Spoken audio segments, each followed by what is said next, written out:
The diagram shows a vertical cross section of a surface.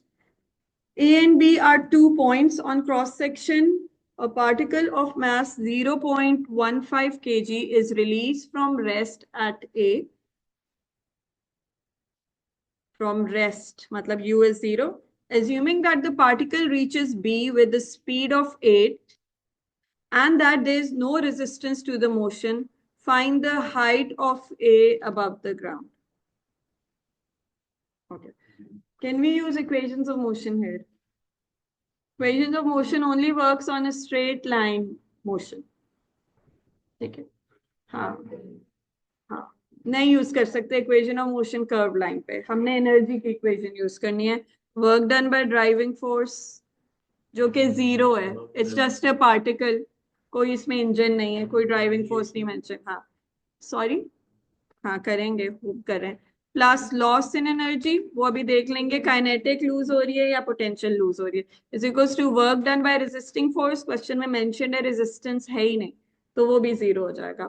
Plus gain in energy. अब देख लेते हैं कौन सी लॉस हो रही है, कौन सी गेन हो रही है. पोटेंशियल एनर्जी की पहले बात करते हैं कि this is 0 and this is 0. Okay. So loss हो रहा है पोटेंशियल एनर्जी का. So the formula actually becomes loss in potential energy is equals to what about kinetic energy.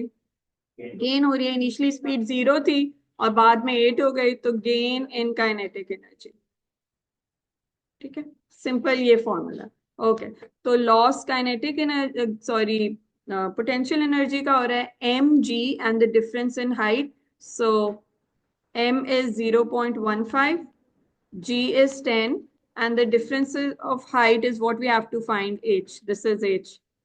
The difference in height is the difference in their vertical height is equals to gain in kinetic energy. वो दोनों spots की kinetic energy निकाल के बड़ी से छोटा subtract कर देते हैं. I am going to take half an m common, half common m common, time bigger speed is 8 squared minus smaller speed is 0, so 0 squared. Find height from here. Okay. 3.2.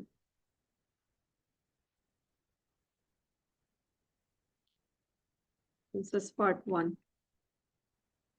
Part 2.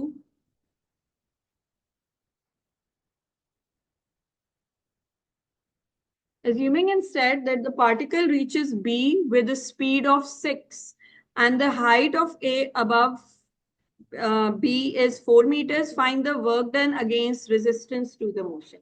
अब आ गई है resistance. दोबारा से वही formula use करेंगे और देखते हैं फिर क्या होगा.